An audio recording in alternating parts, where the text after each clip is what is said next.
Welcome once again to the Bills and Bones podcast. I'm Gio, and I'm here as always with my co-host PC. Today we have a familiar guest. We got Raider James on the show to talk about what's been going on with the Raiders. We started Bills and Bones to talk football for the fans with a focus on PC's team, the Buffalo Bills, and my team, the Las Vegas Raiders. Today we're talking Raiders Bengals and Bills Dolphins. This show is brought to you by Morbid Memories Discount Caskets. Gently used, properly fumigated, and already broken in for the loved one that didn't leave you much. Who do we want to talk about first? You guys got a lot more to talk about than I do, that's for sure. Yeah, If only I was more excited about talking about it. let's just get the Bills out the way. Tell the score and then keep it moving.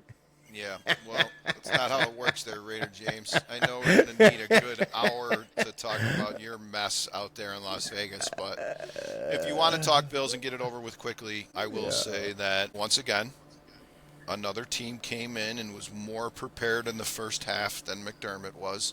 Miami came and gave us everything they could. Tua was excellent. I think he had 3 incomplete passes.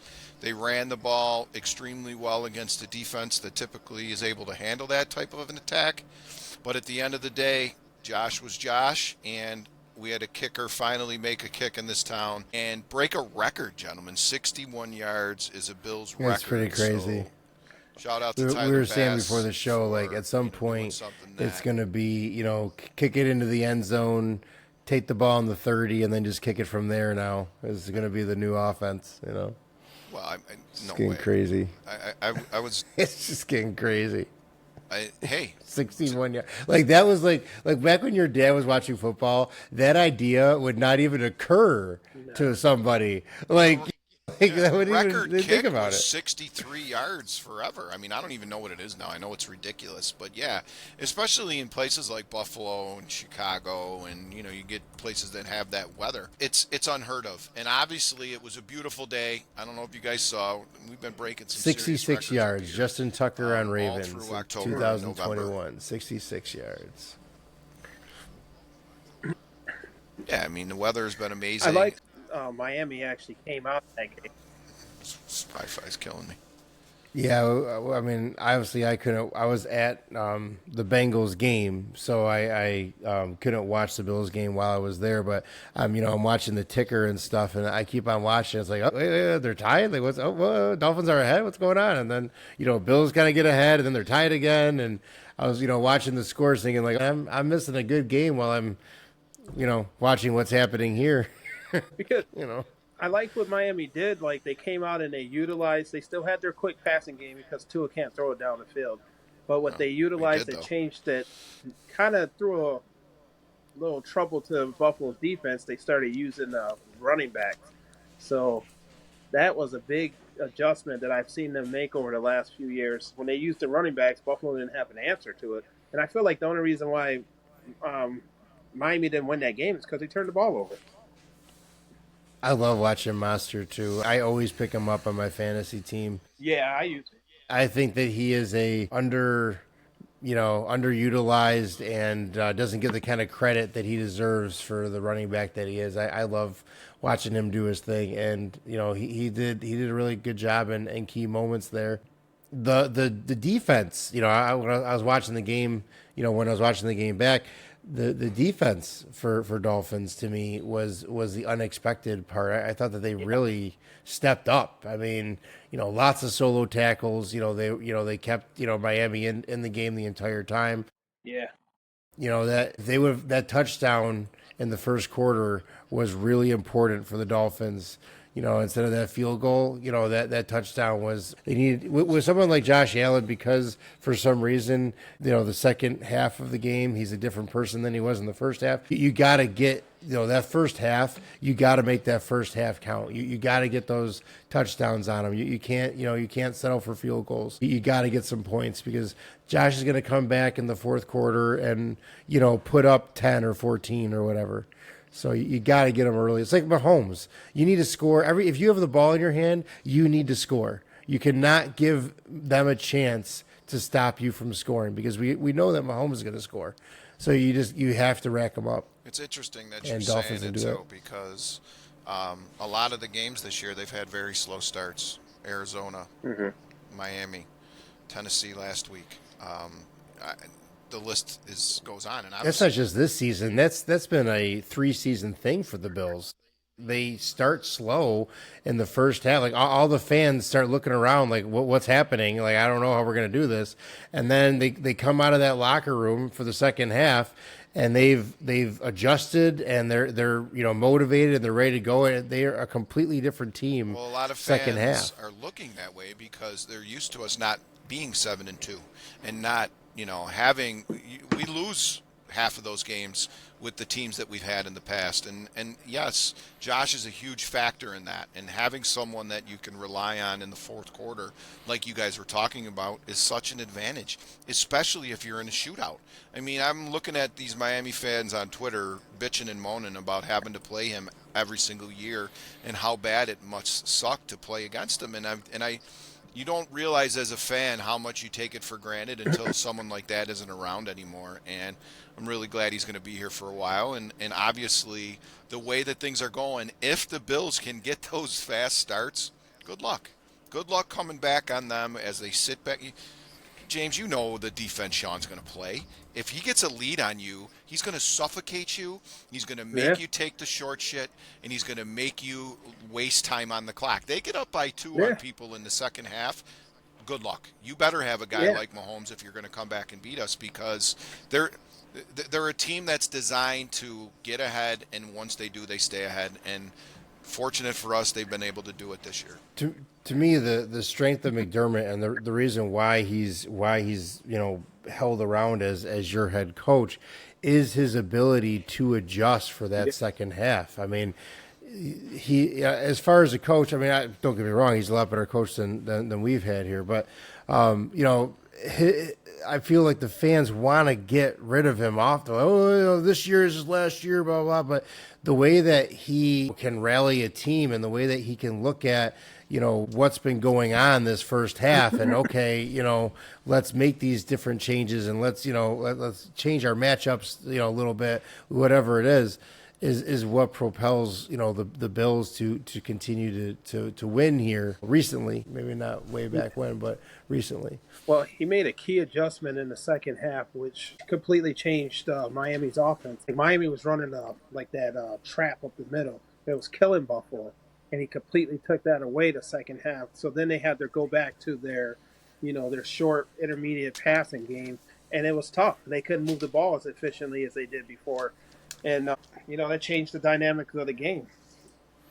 But, that's what I'd like to see. Like, you got to be able to make adjustments, and it doesn't seem like we're able to do that. Just fucking calm down for 2 minutes? No, if our run up the middle play isn't going to work, then we're done. Because that's all we're going to do. You know what I mean? Like, it's, my wife is sitting next to me, and she's, like, calling the plays. Like, yep, here's what they're going to do. Like, that, that's where we're at. Like, she just started being a fan 2 years ago. I mean, that's where we're at now. Is okay. We're gonna run up the middle.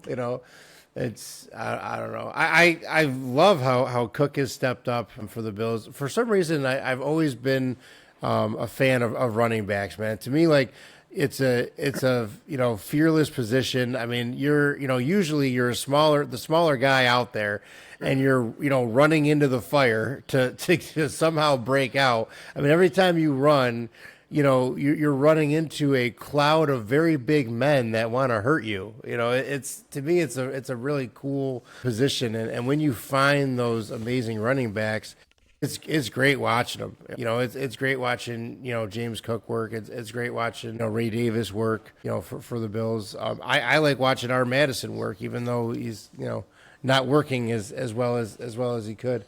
And I think that adding that running game, starting last year and now moving into this year, as far as the plays being designed to lean on that running game a little bit more, I think have really helped out with the offense. And I think it's added time on to Josh Allen, too. I mean, this is the first year that I can honestly say that Josh Allen has not had to be the Bills running back and their quarterback. And you got to love that as far as being able to preserve your quarterback that way. Sorry about the technical I truly, difficulties here, boys. I'm trying, but to kind of piggyback off what I was listening It's to. okay. We'll just keep talking about your team. That's fine. You're already breaking up, so I mean, I don't even hear your stupid joke. So I I don't know do what to feel do. like I'm the gonna go only up to way the other the room and Bills are try to going to get be it better in the other successful. room, fellas. What's that? I think the only way the Bills are going to be successful is they have to have a running game. I don't think like Josh Allen's a good quarterback, but he's not going to be able to do it by himself. They have No, to be I able to mean, run the at a ball. certain point, he can't. I mean that, and I think that they were at that point. This year, I think that Allen had finally progressed enough that they needed to do something else besides just say, okay, Allen, run it every time, throw it when you can, be the whole team. We'll all stand here and watch you. Right. That's not going to work as Allen gets older and older, and as people catch on to the Allen experience. I mean, defenses are going to adjust to what Allen can do, and they're going to account for what he can do, and all those kind of things. So you can't just do the Allen running and passing game. Yeah, I mean, like he hasn't met that right defensive coordinator. Well, he gets figured out in the playoffs, but you have to. Me personally, I want Josh Allen passing the ball. I got to stop their run. I can't let Buffalo run the ball because if I let the team run the ball, now it's opening up the play action pass, and it also opens up his draw game and him running around. No, I want him throwing the ball because I know he's going to make mistakes. I know he's going to make mistakes, and I don't. I got to have them one dimensional, and I'll go on him throwing the ball because he's going to overthrow some guys. He's going to make plays, but yeah, I have to put the ball in his hands. I can't have him handing it off or doing all that other stuff he's doing. And I'm going to punish him every time he runs the ball. I'm going to punish him. I'll take the 15-yard penalty, but I'm going to knock his head off. Even if it's not, James Cook racking up 100 rushing yards, the Bills don't need that because they have an air attack with Allen. They have a mobile quarterback. They're not a team that needs like we are that needs a running back that's going to get 90 yards a game or else we're done.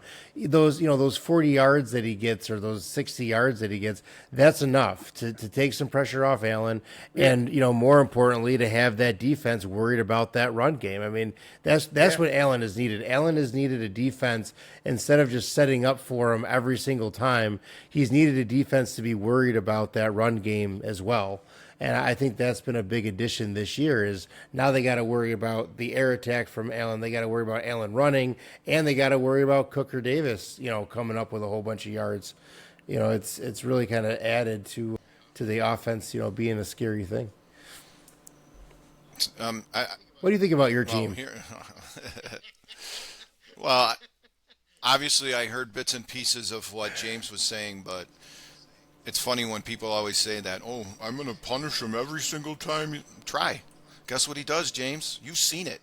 Not only is he smoking dudes, he's jumping over them and shit. Now, I agree with you. There's going to be a time when, he's got to stop doing that. But I'm telling you right now, as we get into the playoffs and that stuff starts to happen, come on. Come and try and smash him. He's going to run by you now. Like, this whole season, you're right. He's been able to use a lot of the other tricks in the bag here. He's been able to go to the run game a lot more. Ray Davis has been phenomenal since he's been in the lineup. And even Ty Johnson, who you guys didn't mention, he's been a great part of this offense to make you scratch your head and say, hey, what are they going to do here? But when the time comes and when we get into the playoffs, you already know Josh is going to be running a lot more again. I think a lot of the reason why he's not is because he wants to be able to be letting it loose when the playoffs come. And he's matured. Yeah. Well, and if you look at the two interceptions, it's not needed either. Like before, he was doing it because it was needed. It's the Superman thing has not been needed, so it wasn't needed against the Raiders and the Jets and the Bengals. Well, I shouldn't say the Bengals, but but when it is needed against the teams like the Bengals and the Chiefs in the playoffs, I don't even think that they're going to see 49ers. It's going to be very vanilla game for the Chiefs and the Bills. They know each other extremely well. Nothing is going to confuse them, and they're not going to show their hand until the playoffs. You can bet your ass on that. But make no mistake about it. We have a huge lead in the division, and you will see a very vanilla-based offense from this team moving forward. They're not going to show their tricks. I don't know if you guys heard, but Coleman got dinged up pretty good on that hit from Poyer. I know you saw that horse shit, too. And then we're going to talk a little bit about that. And I didn't see it. Poyer just came over and laid the boom. I mean, for me and you, James, back in the day, it was a normal hit, and we would have loved it. But now in the new NFL, you cannot leave your feet and launch your head into a guy like he did. Coleman was making the catch, so when he hit him, it looks like he gets smashed in the face, but it was really his wrist, and I guess that's what they're kind of concerned about moving forward. They haven't really released any solid information, but like if you take your licks on the 15-yard penalties, if you do it on plays like that where dudes are defenseless, it's stupid. But I agree with you. No, I'm not. If Mahomes is running across the middle to get a first down, you bet your ass I want my linebacker to lay him out. That's what you're talking about. I get it. Yeah, that's yes, what I'm of talking course. about. I never talking about leading with your head. It's always clean, but you got to make them feel you. In the football nowadays, people don't feel each other. You know, it's really like, let me lay you down, pat you on the back, I feel like help you up. Yeah, the safeties though. I don't agree the with that safeties crap. are the only ones still that kind of lay it out there, lay it on the line. And we had a play in the game yesterday, which was hilarious to me. Chung ran over Rapp, and he layered the boom with the helmet. They called the penalty on Rapp, not the running back. The running back was the one who laid into him first and made the first contact. It should have been a no call. But, like, they're paying attention to the wrong things, I feel like, a lot of the time. Right. And now these dudes are wearing these crowns and shit, and you're going to see a lot more people start opting for that. And I think it's a good thing. And because as we move forward, you could try to teach technique on tackling all day, but these safeties and corners and even linebackers in space are always going to have opportunities to lay dudes out and lower the boom. And it's hard not to get that helmet in there on the contact. And sometimes, refs will let it go, and sometimes they won't. It kind of depends on who's doing it. We actually, before the show, we were talking about, in general, the whole roughing the passer thing, needs to be looked at. Our opinion is, if your quarterback wants to go be a running back, then the rules should apply. Now he's a running back. We're going to tackle him as a viable threat, as a viable running back. Like the hits that's on what the we're gonna slide you guys are talking about, are you having a problem with, or is it more just... I don't. We were saying we don't think that quarterbacks should be allowed to slide, because then they're starting to do like who did the fake slide? Josh. I'm going to fake slide and then run for 15 more yards for a touchdown against the Steelers. Yeah, that's not cool to me, because it's like, I'm going to lay off and then you're going to fake me out. Now I'm looking stupid. No, when you run the ball, or the out of bounds, or the quarterback starts to look like he's going out of bounds. You lay off of him. You know what I mean? And then if somebody goes up for another 5-6 yards, then that's the thing. Like when it starts getting taken advantage of, that needs to be looked at. That needs to be changed. You got people that are scared to hit this guy in open space, or nudge him out of bounds or any of that, because they don't want to get a penalty. As a result of that, you're getting 6 more yards, 8 more yards. Like if you want to get out of that pocket and you want to be a running back, you're a running back now. Here's the problem. And be prepared for that. The rule was designed for guys like Brady, and Herbert, who are going to sit back there, and Bledsoe. Not for the hybrid quarterback that you need to win in the NFL now. Look at the best teams in the league. I mean, I'm not saying Mahomes can run a marathon, but we all know he can get out of pressure and go get the first down. Look at Lamar. He's a pain in the ass every single time he has the ball. And obviously you guys have been talking a lot about Josh. There's Jaden Daniels is a guy who can get out and fly. It's the new breed. And if you're going to have success, you're going to have a quarterback that, even with the rules, like you said, James, there are going to be opportunities for other teams to smash these guys, and it's going to be on them. It's not going to be on the league, because they've done everything they can to make it patty cake when it comes time to smacking the quarterback, and it's bullshit. It is bullshit a lot of the time. I hate it. It's slowing up the defensive end game too. You know what I mean? They're scared to really rush at this quarterback. I love when you because can see then if they hit him, they're going to be in trouble. On a replay, when they slow it down, you can see a guy like crushing the guy, and as whether halfway down to the ground, he's starting to like take his arms off because he doesn't want to.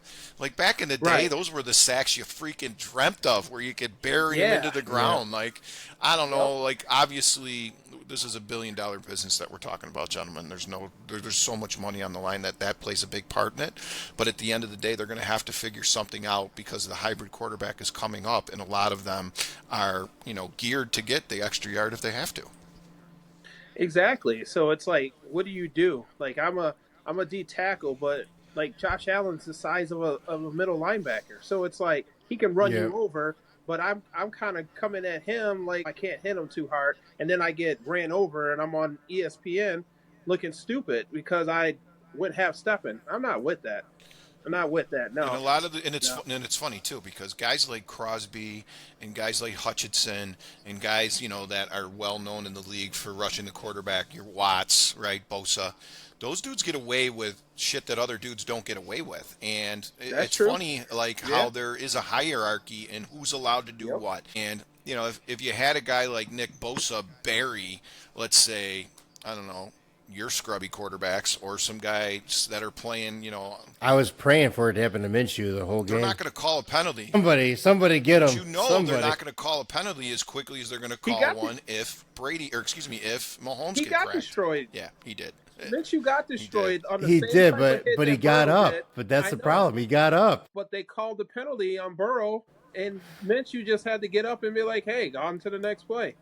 Yeah, they're someone like I mean, when you got like Rodgers complaining about a penalty that went in his favor, I mean that's when you really kind of start looking at that rule. When Rodgers gets up and says no, that you're just playing football like that's when he's another one that gets away with murder too, though. I mean that's a guy that if he complains to the rest, they're going to listen to what he has to say. I mean it's just the hierarchy. It's interesting when you have a guy that's a part of it compared to when you don't, because back in the day when we never had these guys, I hated it like you do, James. Like I hated that Brady got all the calls, and I hated I hated it. But now like I get why. I'm defense to my heart, and I just hate how in the NFL they just can't play defense. These offense just like they hold. You can't hit the quarterback. You can't throw the guy. You can't tackle him too hard because there's a penalty. Yep. It's like, come on, like what can I do? I'm already at a disadvantage. I can go try to press the wide receiver, but he can push off me. But if I try to grab him back, it's a penalty on me. And now you got a 40-yard penalty. Yeah. Like, what am I doing? Tua's getting. And I feel like they've been calling pass interference really liberally this season. I mean, there's been a lot of those pass interference calls that have been like, really? Right. Really? I don't think so. Usually the wide receiver has pushed off. Yeah. that goes on the defense. Tua is releasing the ball in like a little over 2 seconds on every single play. And guys like that are doing that, good luck if you're a defensive lineman trying to get to the quarterback anyway. Then, like you're saying, James, I only have 5 yards to jam this dude, and as soon as it's by that, if I touch him again, they're going to hit me with a penalty, and that shit happens every single game. So, like, it's all about speed. It's all about positioning, and defensive coordinators and coaches deserve a lot of credit, especially when they stop some of these offenses that, like the Chiefs, like Josh, like, the Ravens. When we get to the playoffs and you see how important it is for your defense to step up, that's what separates these teams every single year when it comes down to it. So, moving into Raiders, first off, PC, you and I talk about it all the time. How many times are we right on this show? Not only in what we say, but we got the timing down. I'm going to get a chalkboard. So this is one of those examples. Put a chalkboard up here with all the predictions that we've made, James, and you would laugh your ass off. And how many? This is one of those dudes we're talking about. We called it. We called the time of it. Boom. Here we go. You got to do it. You got to keep track of that stuff. It's hilarious. Well, we got them on the shows, but it's just going back and listening to it. But Pete's right. Like, we definitely knew this was coming probably before your bye week, and here we are. People are listening to the show. You knew when it was coming and that it was coming. We laid out the plan for you, what the plan was going to be. Yep. And here's the plan. They fire Luke Getsy, as soon as the plane lands in Vegas. He didn't get on the plane. Getsy is done. Getsy is done, along with some of his pals there. I have mixed feelings about it because I mean, I don't have mixed feelings about Getsy, getting axed. I mean, he had to get axed. But my problem with it is that this needed to happen, when the fans and, when we started calling for it games and games ago, this needed to happen. Now, if we get a new coordinator, we start winning a couple of games. All we're doing is messing ourselves up for our own draft. Like at this point, it's not beneficial, to get a new offensive coordinator in there and design, a new plan and blah blah blah because we're not going anywhere. We don't have the personnel for it right now. We don't have the space for any losses.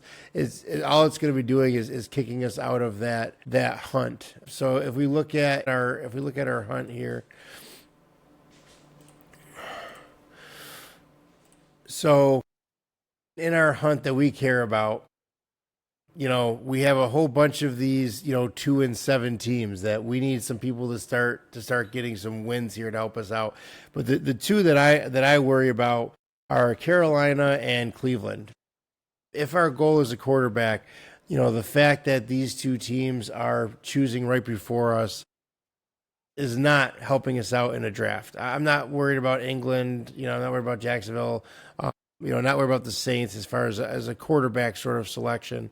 But I see, Sanders going Carolina, maybe kicking and screaming, but I can see Sanders is Carolina's kind of quarterback.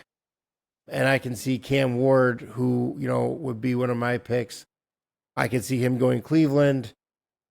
And then, those are the only two that I'm really, really excited about. And when I say really excited, I'm really excited in the way of it'd be nice to have a new quarterback. None of the quarterbacks that we have available are exciting me, like Jaden Daniels. There is no Burrow, there's no Mahomes, there's no Allen, in this. I mean, Carson Beck, I like him a lot. Georgia's my team. I like him for the idea of his connection with Bowers. I like that. As far as do I think that he's going to transcribe over to be an amazing NFL quarterback? No, I really don't think he is. He's smaller than I like. He does have some good field knowledge. I like that. I don't like his strength as a quarterback. So he doesn't excite me either. We're in a situation now where I'd almost rather see run with Ritter, and maybe Ritter's good enough, for a gap, and we can see, what we have on the table, next draft. Like everyone's calling for, we need a quarterback. We definitely do need a quarterback for sure. But do we need to draft, a Will Levy? Do we need to draft a Bryce Young? That we don't need. We don't need to waste a draft pick on someone that, is not going to be, that Jaden Daniels kind of caliber person. And I think that that's what we have going on here. What do you think, James? I think we need a quarterback. It's only two that I would go with in the draft, Shador and Ward. But like you said, I'm real iffy on both of them. But the rest of the guys are like you said, Will Levis, Mason Rudolphs, all those kind of quarterbacks. They're not going to move the dial at all. Better than what we have, but not top stock. You know what I mean? Like they're all better than Minshew. They're all better than AOC. But I think that they are a big gap behind your Lamar, behind your Burrow. I think that they're a big step back. To me, I see them like, I think I like to bring up Trevor Lawrence a lot. I think it's like a Trevor Lawrence sort of quality of guy where, we're going to have a lot of hope surrounding it, and but it's just not going to develop, and we're not going to see it. I don't see them transcribing to the NFL and just hitting the ground running. I just don't see it. Well, that's the problem with the NFL right now. You're asking these quarterbacks to come in and run a $1 billion franchise. It's a multi-billion-dollar franchise. It really isn't fair to just come in and sit. But to get back to the Raiders, we really need a quarterback, but we have to get a a really good offensive coordinator. We can't just get a quarterback and be like, hey, we're going to throw any guy with them. Yeah. Like we were talking before the show, I would love to get like a nice up and coming college coordinator, bring him in because most of the offenses now. I would like someone new to the NFL too. Yeah, I would like let's see a new playbook. You know, yeah. let's see someone that other teams have not been preparing for. They haven't seen what this guy is going to do. You know, once again, but that's like drafting a new quarterback. As far as you're taking a big risk. You're trying to find that diamond in the rough. You know, for that offensive coordinator, all those things. But yeah, like you said, we got to. You're looking at somebody that's had success from the college. And obviously, college doesn't necessarily work in the NFL, but you want somebody that makes the rhyme or reason of how to call plays, when to call the play, how to set up a play to set something up, start in the first quarter, set it up in the fourth quarter, all those kind of things. We don't have that. Getsy was like, hey, you know what?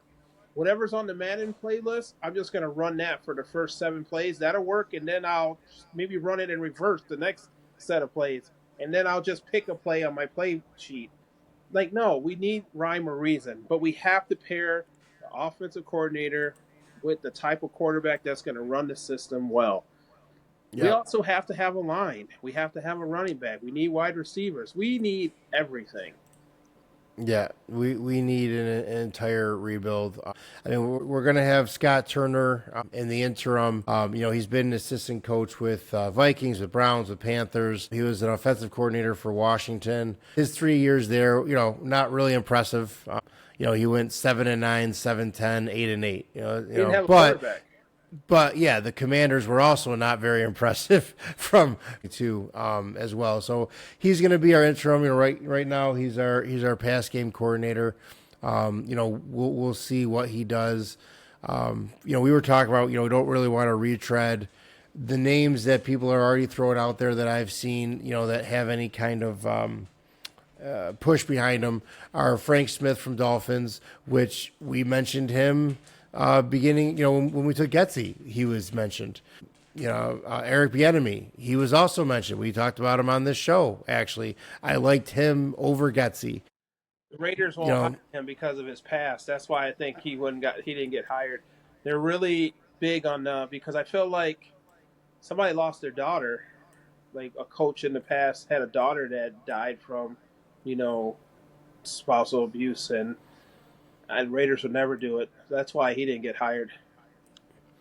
Yeah, but I mean, he's ran an offense that featured a tight end. Kelsey there. I mean, he's run that offense that's featured a tight end. So that makes him a more viable thing. I mean, I don't really want to go out there and say like I don't really care what his past is. We need to win, but I'm getting there. I'm getting there. Like we need to win. I would love it if we could find that college guy and he comes up and, get him the quarterback that, he wants to work with and all those things. Unfortunately, this goes back to what you and I talk about a lot, where the problem is not just on the field. It's in our ownership. It's in the decisions that are being made for this team. Like, it's hard to get excited about a chance to make more decisions because every time we have a chance to make more decisions, we make horrible decisions. So, this opportunity and this glowing, hey, maybe we can move up in the draft and, now we can make a new offensive coordinator choice and all those things should be exciting, but they wind up just stressing me out because I'm worried about who the hell, we're going to pick now. I mean, I've heard everything from, let's bring Gruden back. He can be our offensive coordinator. Let's see how that goes. Like that's being floated as well. Let's get Fields over here as a QB before the trade deadline. Let's see what he can do because we, theoretically or supposedly we either had Getsy or Fields. Which one do we want to go for? We took Getsy, so we couldn't get Fields. Now that Getsy is gone and Steelers are, running with Russell there, should Fields come over here? I mean, there's a lot of options, but listening to AP talk about this trade deadline, he doesn't sound like that they're going to be aggressive. He doesn't sound like they're going to really go at it. So, I wouldn't really expect a very aggressive, trade deadline, kind of play. I think that, what we have right now is what we're working with. So we'll see how that goes, but I have no confidence in the decisions that are going to be made upcoming. The one saving grace is Brady going to be involved in these decisions? Because I'll trust Brady, over Davis. I don't really think that Tom has been a horrible GM for us. I really don't. He's been a lot better than Davis was as being a GM. I'll say that. But I really hope that Brady is going to get involved here. If he's not, fined and we lose our draft choices for his comments during games, that'll be nice. Did you hear about all that? No, I missed that. Brady? So, Brady, this whole conflict of interest of, Brady needs to either you're back or you're not. Be an announcer or be part of the game. This whole thing where he's, an owner kind of, but also an announcer. It's in his contract that he can't, bash the refs. Right. So he's calling for the Detroit game and, head contact, gets thrown out of the game. Brady comments, he says, I don't love that call. Obviously it's a penalty, but to me, it has to be a serious intent in a game like this. It's, you can't just kick people out. Well, that's a criticism of the refs out there on the field. So now the whole thing is, did he break his contract as far as, he had some comments about Josh Allen too, and he was doing, some disparaging comments about Allen too, but that's all not. All he said was he was a spaz. That's not come on now. That's not in his contract though. I mean, he can say it's a spaz, but he can't, he's got this very fine line of you can't bash other teams. You definitely can't bash refs.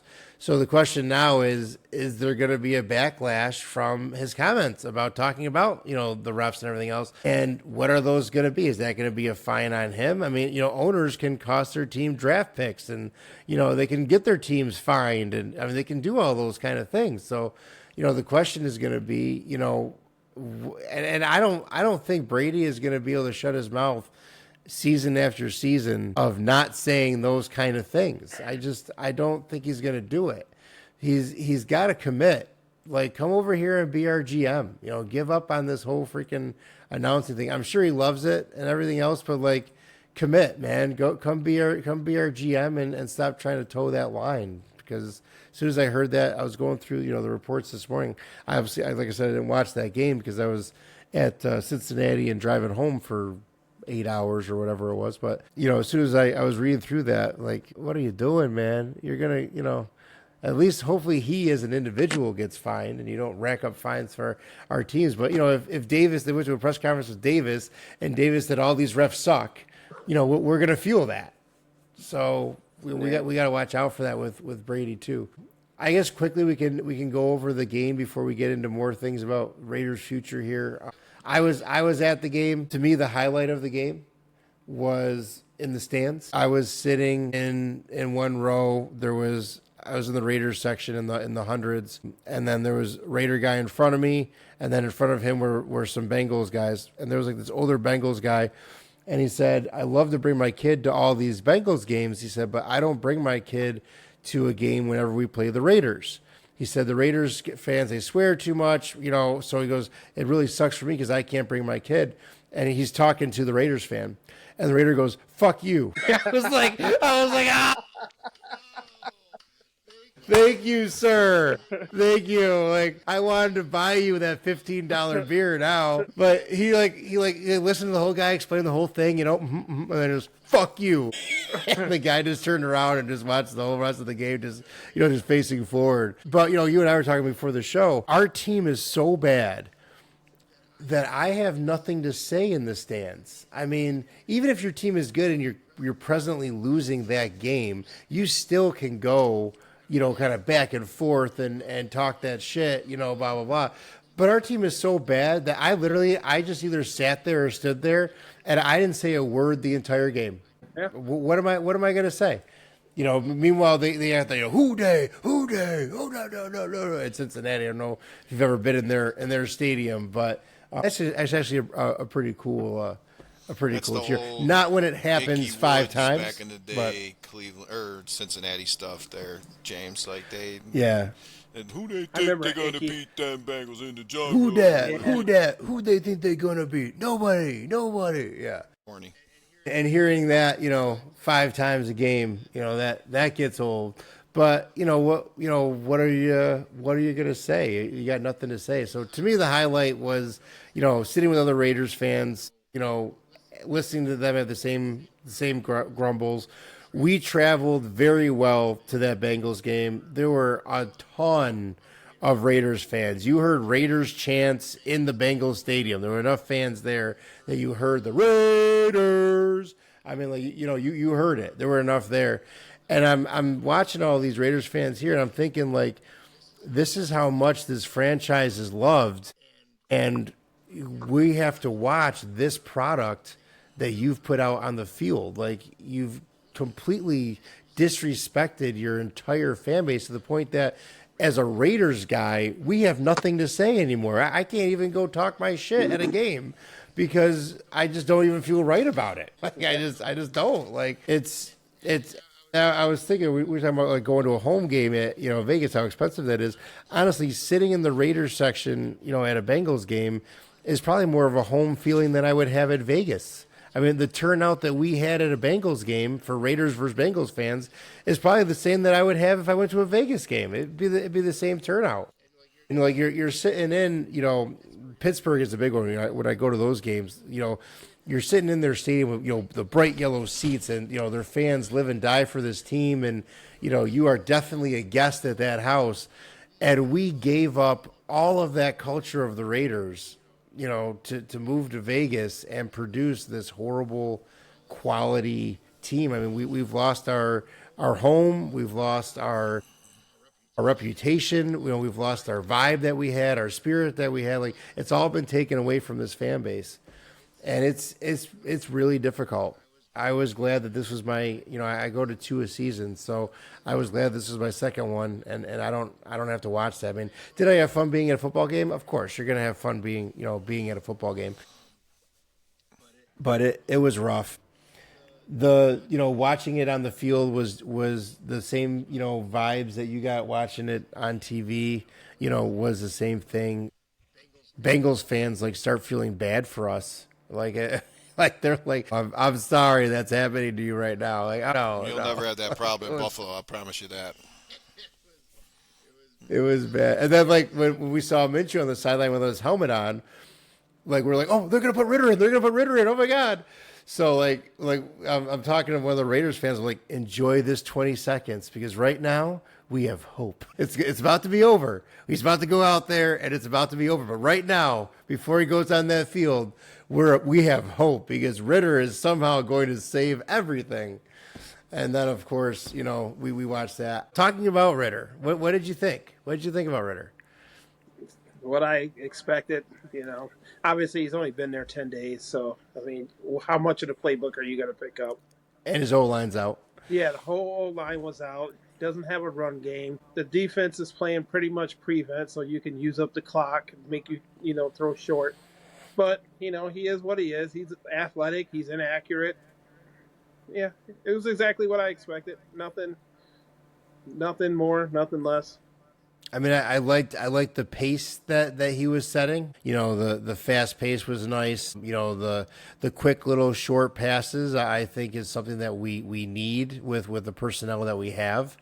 The entire game I spent just asking where is Bowers? Why is he not out there? Why is he not getting the ball? I mean, we're just at least with a new offensive I have a hard time believing that a new offensive coordinator can come into our team and not utilize Bowers at the very least. Let's see Bowers. He has the most catches in the league at the position. I mean, how much more can you really use him? See, the problem with QB purgatory, my friends, is that when you have a nice shiny toy that isn't your quarterback, everybody else knows it. So defenses are all going to shade him and not allow him to do shit because he's had such an incredible start to this career. And when you're not running the ball and you don't have Devontae anymore, there's going to be very small windows for him to get the rock. And I'm not saying or trying to make any excuses for Getsy, but if I'm playing the Raiders, he's the number one guy that I'm taking out of the picture right off the bat. Right, yeah, I mean, that's just the way that it goes. Yeah, I agree with that. As far as, go ahead. I was going to say, my biggest thing with the Raiders that I'm most disappointed with is the defense. Like, I love defense. I love being aggressive. And, like, I remember the Raiders being, we're dominating your quarterback. We're playing press man, and we're getting in you all the time. Even when they had bad teams, that's how they played. Now, I've never been a Patrick Graham fan because he plays the bend but don't break defense. The problem is with the Raiders, like when he was with the Giants, it worked because they gave up a bunch of field goals. We never give up field goals. We always give up touchdowns. And that's where I can't stand the bend don't break defense because it's like it's 3rd and 7. Why is my cornerback playing 12 yards off the ball? That doesn't make sense to me. You're deep. You only have one guy that can rush the passer, which is Crosby. So they're going to double team him or slide the offensive line to him. He's not getting there. What are you doing? If you're going to blitz the linebacker, you just have an easy pitch and catch because they're 12 yards off the line of scrimmage. Like, it doesn't make sense. He's like in no man's land. It's like, do I stop the run or do I stop this short pass? I don't know what to do.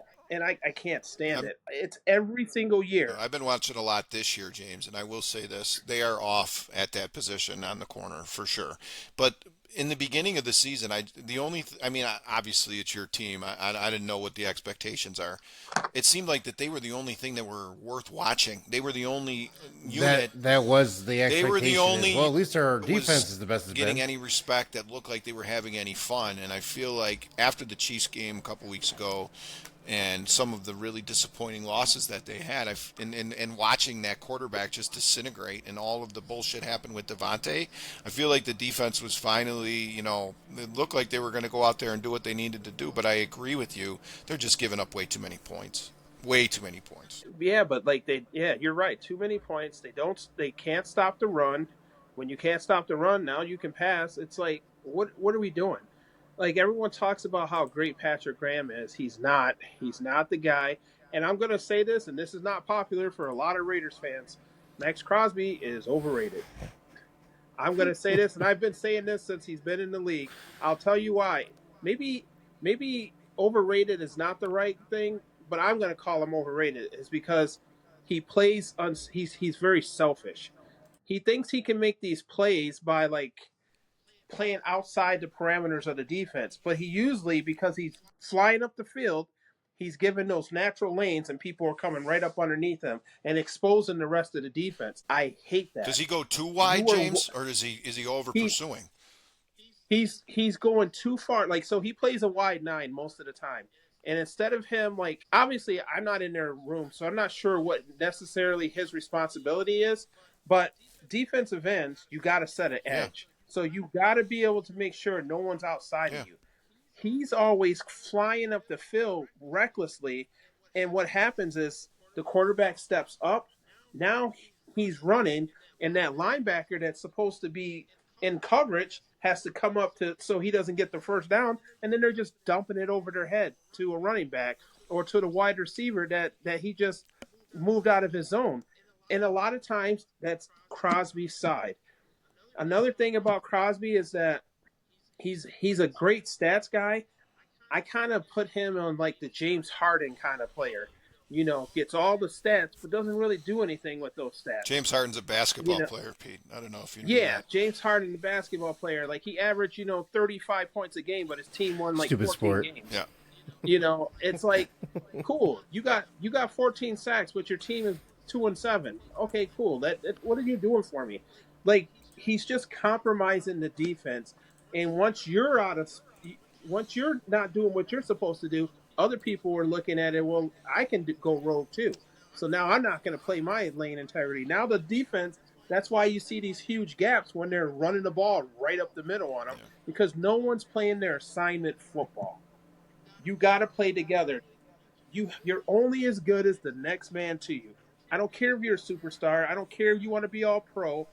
You have to play your position the way it's set. And if you don't do that, you compromise everybody else on the team. So the speed And that's rush, what frustrates me. that low speed rush where he's generating little contact on the tackle, just trying to get to the quarterback.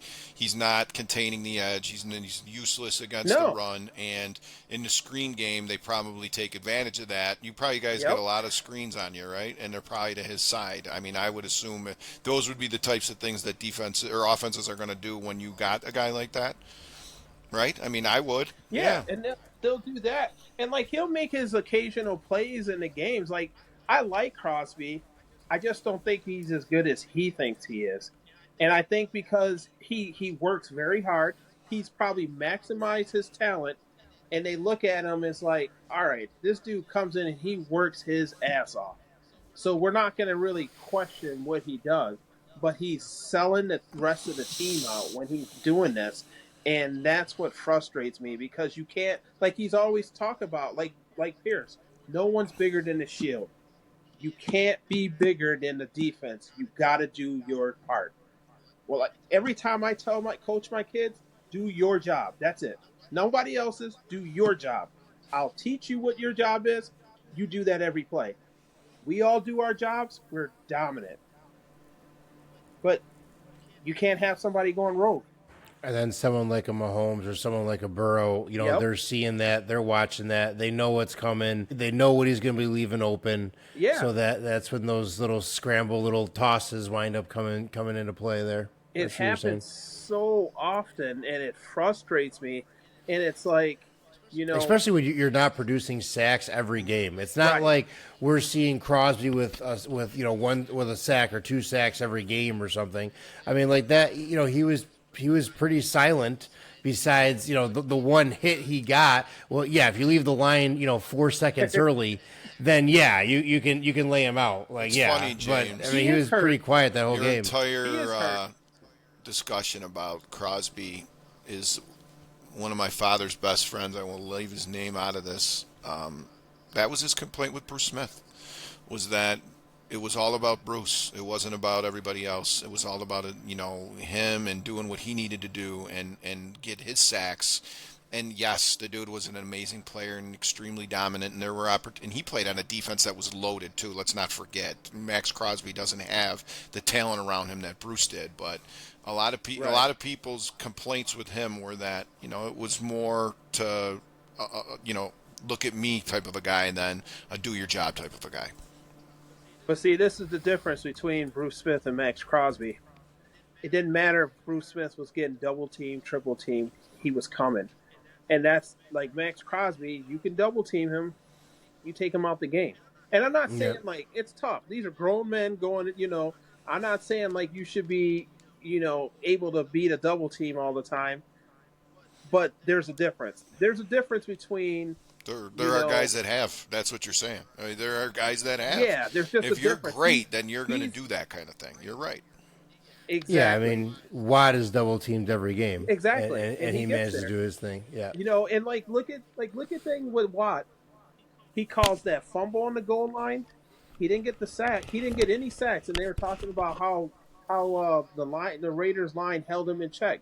He calls a fumble on the goal line that stopped 7 points, and then he calls another fumble that they recovered. Those are the type of plays that I need to see more from Max. Those type of game-changing plays, not just the sack.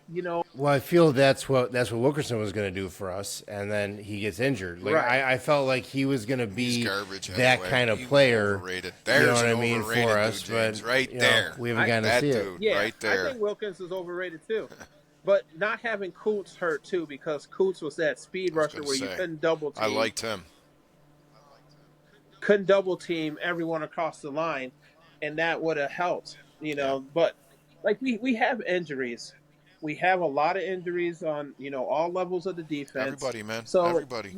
yeah, you kind of give them an excuse. I just don't like the system. I don't like the scheme. I'm more of an aggressive, in your face. If I'm blitzing my linebackers, my corners are going to play press.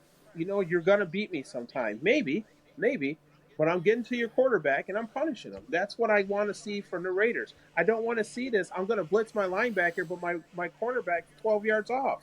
That doesn't make sense to me. That's easy for an NFL quarterback. These are not college kids. These are grown men. They know how to play. Yeah. We're making it too easy for the offense. We got to start taking stuff away. We got to start being more aggressive. We have to start playing with force and start dictating to the offense what we want to do instead of letting the offense do whatever we want. They had 12 play 70-yard drive, a 15 play 80-yard drive. Like all their drives were these long drives where they get it down Well, to because third. we're giving them a gap of 6 yards at a time, Yeah. and they're just taking that gap. Exactly. It doesn't make sense. Like what? And you don't adapt to it. You don't change And it. when you're You start trying to and blitz. when you're losing, then they're running it up your ass, and then Right. you bring everybody up, and then they go over the top. Like it's the worst. It's the worst when you're in the rut that you guys are in right now. I mean, Chase Brown had 120 yards rushing on us. We Right. gave up 120 yards rushing to one guy. I mean, what are you going to do? That offense could barely move the ball the week before. Like they were horrible. Yeah, we made them look really good. Yeah. We made them look really good, and they're not nearly as good as we made them look, but we Right. made them look really good. Yeah, The Raiders are the sure. get right games right now. Everyone comes to the Raiders. We're like, cool. Our offense is going to eat now, and our defense. Our defense is going to get right because we know we're going to turn the ball over. Like I'm just tired of this dynamics. Like it has to change. Yeah, we'll see. I mean, like I said, even if we do a complete turnaround, we're not, we're not really gaining any. I mean, really, what we're gaining is AP will keep his job. I mean, that's right. Right now, AP is going to be playing unless he's part of a tanking plan. Then right now he's playing for his job because the next head to roll is going to be his. That's the next one on the block. So he's got to be, fighting pretty desperately at this point. Unless, like I said, if the plan is to tank and he knows that's the plan, then I guess he ain't worried about it.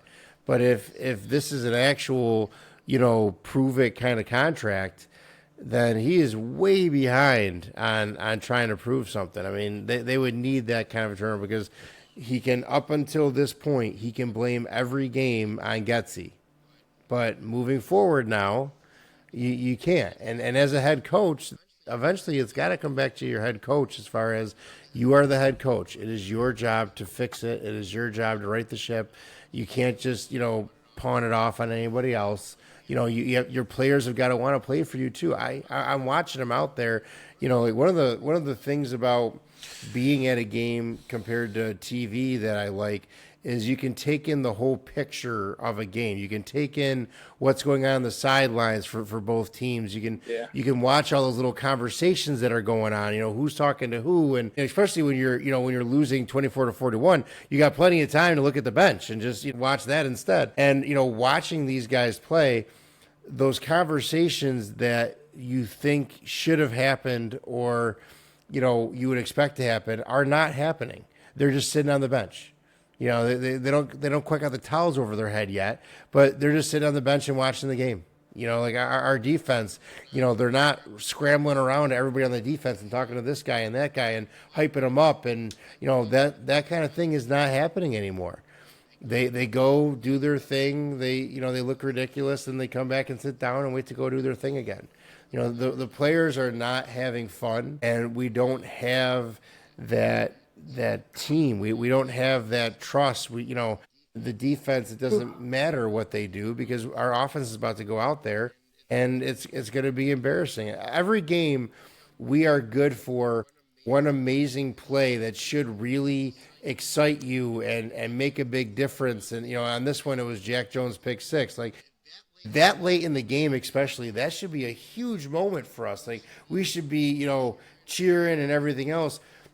But every game when they have that moment, it doesn't matter because the game is already so far gone that, Jack Jones gets an amazing pick six, and all you do is, okay, cool. I'm glad that we'll only lose by 20 instead of 27 now. Great. And every game we have one of those plays where we get that key interception, or maybe it's we get a late touchdown, something like that, and there is no celebration because who cares? it's already over. You know, it's done.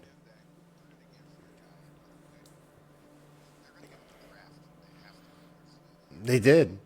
I mean, it really wasn't his. This will have all the king's horses and all the king's men will be in that room this time. You'll have Brady, you'll have Pierce, you'll have everybody else. This draft is going to be instrumental in anyone saving their job that's on the coaching staff coming next year, and players for that matter too. I mean, obviously, with no quarterback and no structure to anything you got going other than Crosby, which may be your only player that would interest other teams, you have to give this guy an opportunity to put some dudes in there that are under, his type of, character mold, whatever the hell you want to call it. And then, what is it, a 2-year deal he got? He got a 2-year deal, right? Yeah. Two-year deal. Yeah. I don't see him going anywhere this year. I don't think that the move is to get rid of him. I think that, there is a statement being made because getting rid of Getsy at this point, anyone knows, who cares? We're not going to the playoffs. So that's literally just a statement that you made. So, okay, cool. So you are making a statement to AP. I think that Davis has bought into AP too much for him just to give him a 1-year shot at it. So I see, if he is going to go, I see that as an early next season thing if he goes. Maybe he turns it around and writes everything. I don't know. I feel like the things that we were excited about AP as a coach, we have not seen those things. He hasn't rallied his team. We don't have that Raiders, mentality. I mean, he's not going into press conferences and yelling Raiders anymore. Now he's just going into press conferences and putting his head down and saying, yeah, I don't know. We'll talk about it. Yeah, it didn't look very good. You're right. You lose 5 in a row. I mean, what else is he supposed to do? I mean, now you're at the worst part of the season that you could be at. Are we going to try to, figure it out and get some wins, or are we going to dump it and get the pick?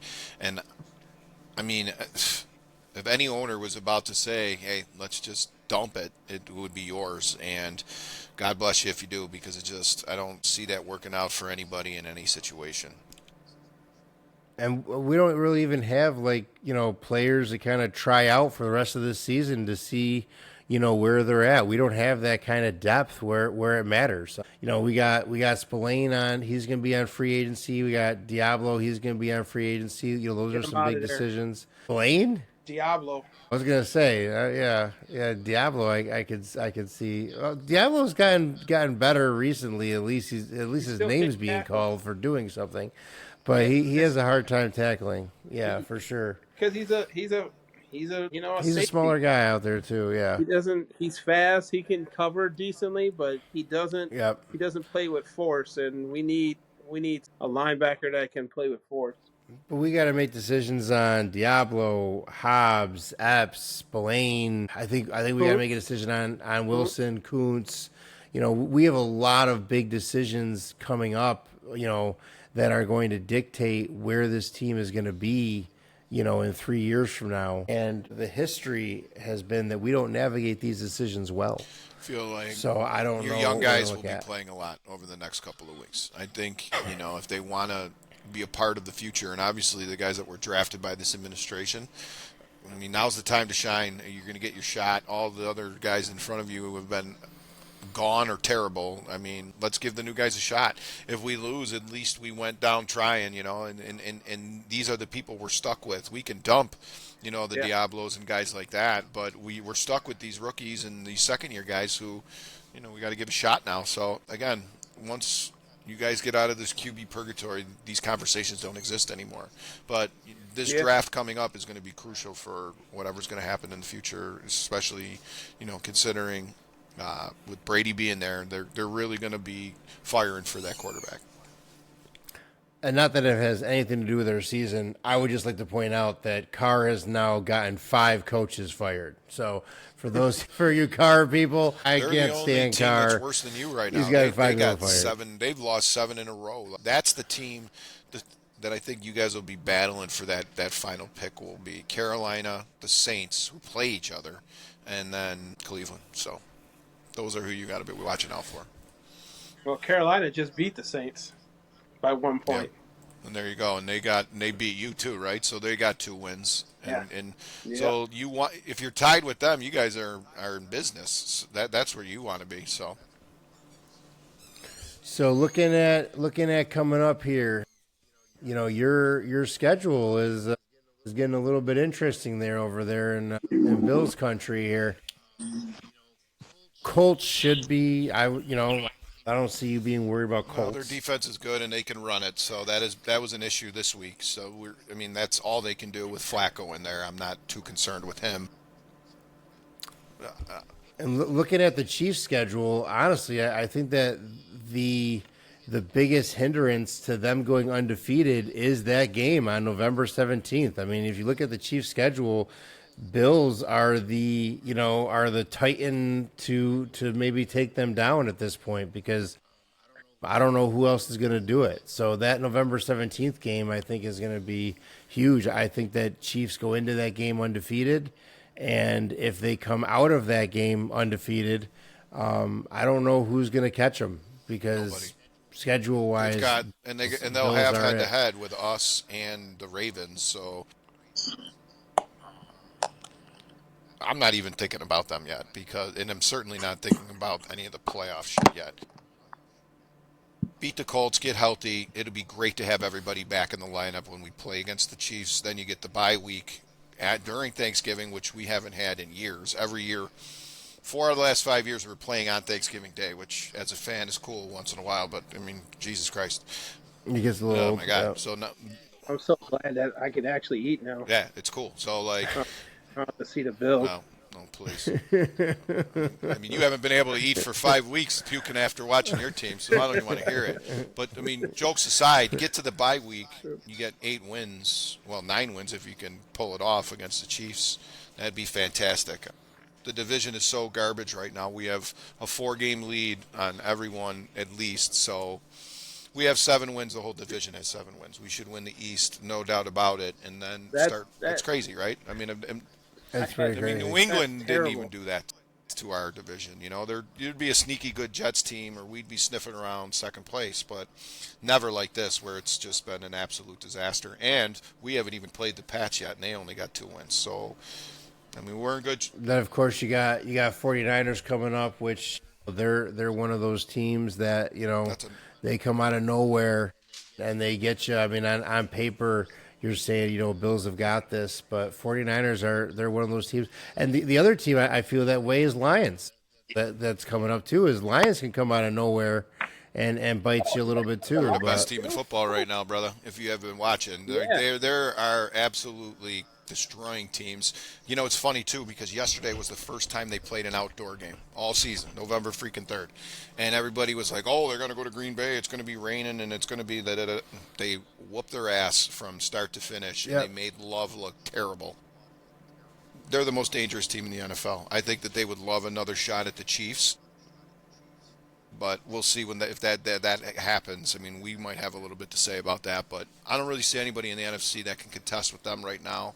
They've already beaten the Packers, like I said. They've smacked the shit out of the Vikings. So good luck. I mean, that's a team that's going in the right direction. I shouldn't say they smacked the shit out of them. They beat them by a field goal, but they went into their stadium and did it. The Vikings got to come to Detroit still, so they might be a one-loss, two-loss team by the end of the year too. So, schedule is very nice after that Lions game. We got the Pats here, then the Jets here, and then we go to New England. I mean, we could be playing against a New England team that is, well, they've already got May in there, so like we'll be playing against a rookie quarterback 2 games at the end of the season, trying to get a better chance at home field advantage, and I think we'll get it. Raiders coming up. We got a Tua led kind of Dolphins coming up after the bye week. That should be really interesting because we're going to be coming off a bye week with a new offensive coordinator. There's got to be a new playbook involved. I mean, the playbook now is a single sided sheet of paper. So there's got to be a new playbook involved there, and they'll have some time to work with it.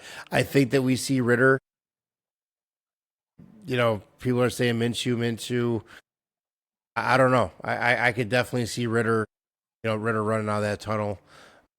I think it's going to depend on who the OC wants to work with. Ritter didn't really get a fair shot on. Let's see No, what he can do. not at all. So will he get his fair shot against the Dolphins? I don't know. Then of course we got the Broncos, which usually I look forward to those games, but that we ended that streak already, and then we go right back into it again with freaking Chiefs. Our Black schedule. Friday. What's up? We got the Chiefs on Black Friday. Mm-hmm. Yeah, Nice. and it's gonna ruin my entire cruise. So we have some rough waters ahead here. I mean, Dolphins gonna be rough, obviously. Broncos shouldn't be rough, but they will be. Chiefs, Buccaneers will be interesting to see what they're looking like. At that point with their injuries. The only team I'm excited about is maybe the Jags there. But there's not tons of opportunities here for AP to prove that he should keep this job, and for our OC to really shine. Like I said, we passed our very winnable part of our schedule. We've already stumbled through all that, and our road to the playoffs is just not through those teams. And any win that we get from now till then is just getting in the way of our draft. I mean, that's unfortunately, that's the situation that we have. Do I want to win? Yes. It'd be nice to have a week where we win. But on the same token, we need these draft picks. We need to be in position. We need Devontae to somehow do amazingly so that we get a second out of him, which he won't. There was a lot of every win two-win is teams taking on us away those from lists that goal. too. Jacksonville, There is. he definitely. Miami's a two-win team. I don't know what to say about that. Do you want the pick, or do you want? Miami's not going to be looking for a quarterback. Jacksonville certainly they will not be. They just paid Lawrence a ton. So, I mean, I don't know. Those are the two wins that are probably doable. The Rams are nothing special, and obviously division games will be tough. But I don't really see any light at the end of the tunnel too for you guys, and I wouldn't be surprised if you did see some teams. Well, see your team get into that tank position and be playing a lot of the young guys. No, I see a lot of light. That draft. I got to get to the draft. We need and I was looking at schedules and stuff last night, and we don't have help coming with giving Carolina a win or Browns a win or to kick them out of there. Their schedules are really not set up that I'm anticipating. That and really what we need. I don't care which one of them does it. If just one of them can get a win, if we don't get another win this season, at least we're kicking a QB contender out of our way. Right now, we have two QB contenders there that we wind up with Beck in this scenario. Because I mean, let's say even if Carolina, if Sanders makes a big deal about it and doesn't go to Carolina, okay, they take Cam Ward, and then Cleveland, takes Sanders, and then we have Beck. I mean, that's just the way it's looking. If we stay in that sixth spot, going for that third quarterback, then we don't wind up with with a Cam Ward, which, like I said, I'm not saying Cam Ward is is jaded or something, but he's just the kind of guy that I like, out of our options. So all we need some wins here, and honestly, wins from Jacksonville or whatever.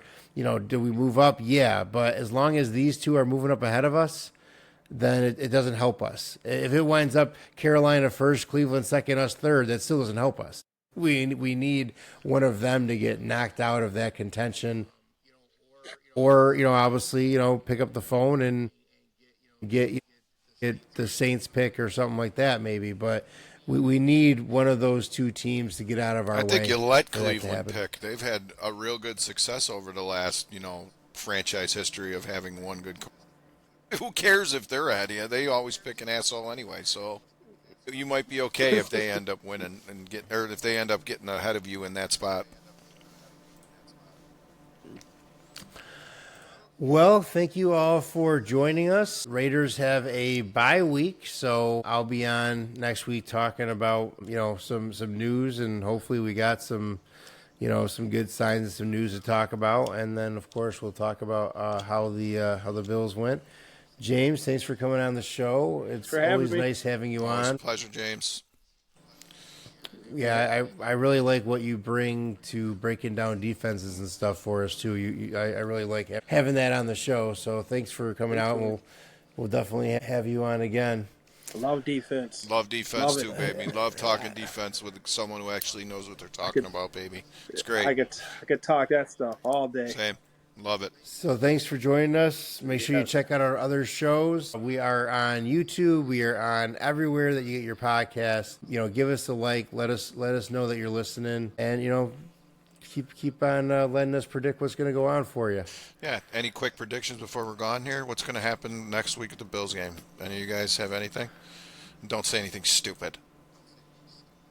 Oh, no, like I said, I don't see you having a hard time with. I would be shocked if Colts get you. I don't really think that there's going to be any big surprises there. All right, just making sure. I can't see. Like, I see two turnovers from Flacco. Brutal. Probably a 34 to 13 game. Probably Buffalo. I think it's going to be. There's a spanking involved, but I'm worried about you guys going into Kansas City it's a home game for us. with these. Well, I didn't mean physically. I meant going into the game with the way that Bills seem to work. Actually, I was talking to our buddy Dory about it the other day.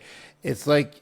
Well, I'm betting against the Bills now because they're due to have that loss because they've been doing really well. So, coming into KC, I'm really curious to see how that goes because you guys do not like each other.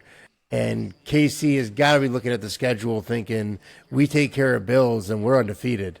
So that's going to be a really interesting one to see how that goes down. Yeah, I mean, you'd hate to see them be undefeated for sure. I'll just leave it at that.